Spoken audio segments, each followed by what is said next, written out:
What's up, everybody? I hope you're doing well. Well, I know so many different therapists who started out being so gung-ho about offering direct client care services in the mental health field, only to find out over time that maybe that's just really not the best career fit for them. And there are a variety of reasons why this can happen, whether it's just maybe not the best personality match, or you're feeling cynical after getting that peek behind the curtain, seeing how broken our mental health system is, or any number of possible reasons. But just because offering direct client services may not be for you, it doesn't mean that you need to throw the entire counseling profession out the window. So if you're interested in hearing more, then stay tuned to hear 15 alternative career options for therapists. Welcome to Private Practice Skills. I'm Dr. Marie Fang, psychologist in private practice. I post videos offering tools I learned the hard way about starting and growing private practice so that you don't have to. Now, at first glance, it may seem that for most of us who are trained as therapists, there's a very limited palette of career options for us to choose from, or at least that the majority of career options involve some kind of direct client care for folks seeking mental health services. But this actually isn't really the case. And as it turns out, our training as therapists is incredibly valuable in an array of contexts. So if you're looking to exit out of direct client care services, or maybe just wanting to scale that back and fill in the gap with something different part-time, then here are 15 alternative career options for therapists. Now, this is a pretty long list, so I'm gonna do this in a little bit of a quick fire fashion, and I've listed all 15 of these career options in the description box as well. Alternative career path number 1, run a group practice. Now, this might be especially doable to pivot into if you're already running some sort of private practice, but if you're wanting to scale out of doing direct client care hours, you could run a group practice without having to see clients. Instead, you could put your energies towards other things that you might be interested in, like marketing your practice, keeping the business running, maybe training supervisees and that sort of thing. Alternative career option number 2, management at a community, agency, or hospital setting. So similar to the first career, but just in a slightly different setting, you can still work at a setting that offers direct mental health care services without being the person who offers those services yourself. You can manage other people who are offering those services. A third potential career path is to serve other therapists with your unique skill set. Now, this one is vague on purpose because your skill set is unique to you. Hint, hint, this is what I do part-time with private practice skills.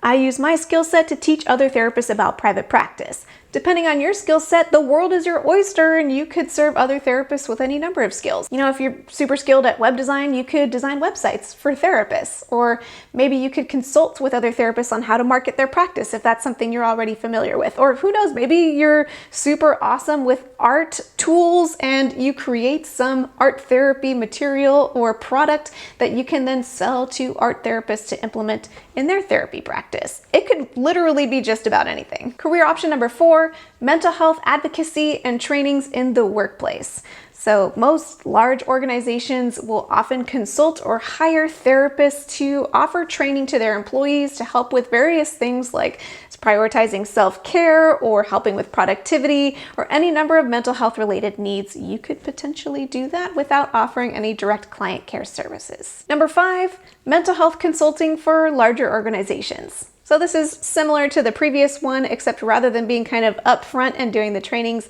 in front of the employees, you're consulting with the higher ups within those organizations in order to help them manage their employees' mental health well. Career option number 6, teaching. You could teach in any number of settings, whether it's in higher education or any other number of places. Option number 7, consider a super niche specialty. Now, this is kind of cheating because this still does involve direct client work, but for a lot of folks, they find that if they can sort of niche into something super specific that fits really well for them, then suddenly the client work feels a lot more rewarding and energizing. I'm talking about things like sports psychology, art therapy, music therapy, hypnotherapy. I mean, you can get way more niche than even just that. Option number 8, coaching.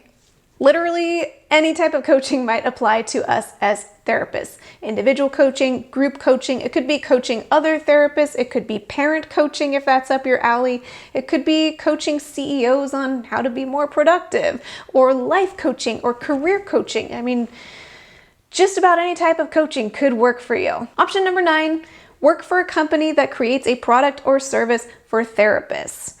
Any company that creates a product or service that's specifically geared towards therapists needs therapists on their team in order for it to be relevant. I'm talking about things like an EHR platform like TherapyNotes, or if it's a HIPAA-secure telehealth platform that's geared towards therapists. Anything that's marketed to therapists needs to have therapists on their team, and maybe that's something that could be a good fit for you. Option number 10 is academic or career advising in a high school or college setting. Now, even though this is still, again, direct work, for a lot of therapists, it's different enough from the kind of work we do in counseling that it feels a lot more sustainable and accessible. And we're also really well equipped to do that job well. So maybe that's a good fit for you. Option 11, human resources. Yep, HR. If there were more therapists in HR, I really believe that corporate America would be a better place to work because therapists would be advocating for the employees' needs. So, maybe that could be a good fit for you. Option 12, special education teacher or tutor. Particularly if you really love working with kids, but you're not so interested in offering direct therapy services, then you may be really well suited to do special education or to tutor children who could use a little extra support. Option 13, writing. Now, writing isn't just limited to writing a book, though. That's also an option that might fit for some folks. You could potentially be contracted with a magazine or newspaper as an expert in mental health and regularly contribute there.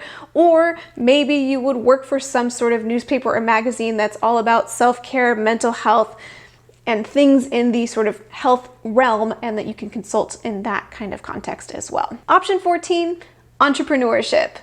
Now, I'm a little partial to this one because it's what I'm doing, but the options are limitless when it comes to becoming an entrepreneur. You can start an online business, or you can become an influencer and build your revenue that way.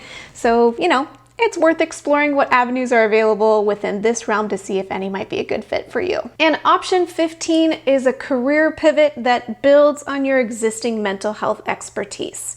So this option might involve extra schooling or training, but your existing expertise in the mental health field could serve as an asset. This could apply, for example, if you wanted to become a physician's assistant or a genetic counselor, where you would definitely need to get some more schooling, but your history in the mental health field will also serve you very well. All right, well, I know I just plowed through this list, but there were a lot to get through. And honestly, my main hope in creating this video is simply to convey that just because you're a therapist, it doesn't mean that you're limited to offering direct care services. In fact, I would argue that we have a larger role within the society that we live in to create and bring about systemic change. And I could trail off about this forever.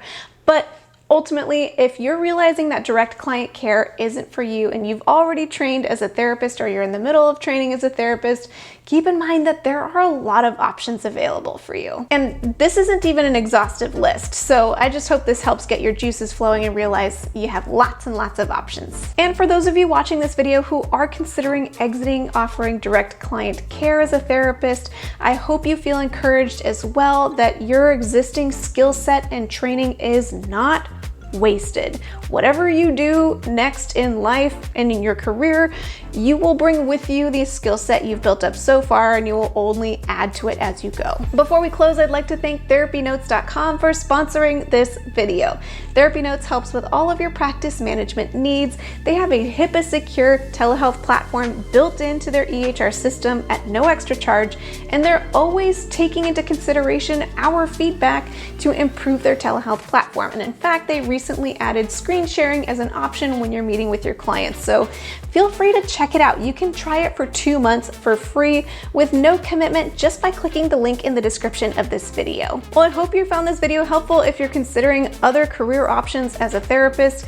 If you already are leveraging some of those kind of alternative, edgy, whatever career options as a therapist, let people know in the comments what you're up to so they can also see what other options are available for them. And until next time, from one therapist to another, I wish you well. Your skill set and training so far is not for waste. It's not for...